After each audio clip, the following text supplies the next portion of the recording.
দেশনায়ক তারেক রহমানের ৩১ দফা, এটা হচ্ছে বাংলাদেশের মুক্তির একটা রূপরেখা। আমরা যদি ৩১ দফা বাস্তবায়ন করতে পারি, এই ৩১ দফা যদি আমরা বাস্তবায়ন করতে পারি, বিশ্বাস করেন আমার এই মায়েদের আর কোনো দুঃখ থাকবে না, আমার কোনো বাবা চিকিৎসার অভাবে মৃত্যুবরণ করবে না, আমার কোনো সন্তান অর্থের অভাবে শিক্ষা বঞ্চিত হবে না, চিকিৎসা বঞ্চিত হবে না। এখানে ১৩ নম্বর এবং ২৬ নম্বর ধারাটা যে দফা আছে আমাদের ৩১ দফাতে, আমার সবচেয়ে প্রিয় এই দুইটা দফা। একটা দফায় বলা আছে ১৩ নম্বরে, দুর্নীতি প্রতিরোধে দৃশ্যমান কার্যকর ব্যবস্থা গ্রহণ ও ন্যায়পাল নিয়োগ। আমাদের দেশনায়ক তারেক রহমান বলেছেন, তিনি যদি আপনাদের ভোটে ক্ষমতায় যেতে পারেন, তিনি যদি বিএনপি যদি রাষ্ট্র ক্ষমতায় অধিষ্ঠিত হয়, আমাদের ১৩ নম্বর দফা বলছে দুর্নীতি প্রতিরোধে দৃশ্যমান কার্যকর ব্যবস্থা।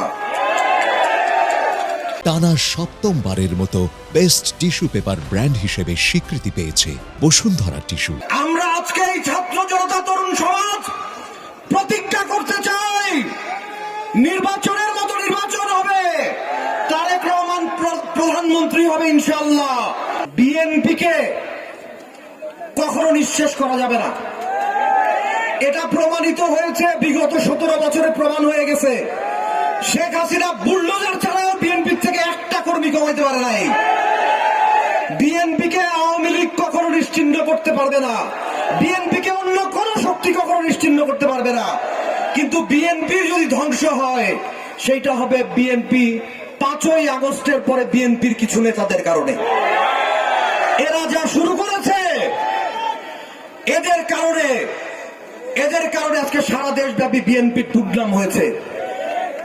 এরা চাঁদাবাজি করেছে, এরা দখলদারিত্ব কায়েম করেছে, এরা বয়স্ক ভাতার কার্ড বিক্রি করেছে, এরা ১০ টাকা কেজি চাউলের কার্ড বিক্রি করেছে, এরা বিধবা ভাতার কার্ড বিক্রি করেছে।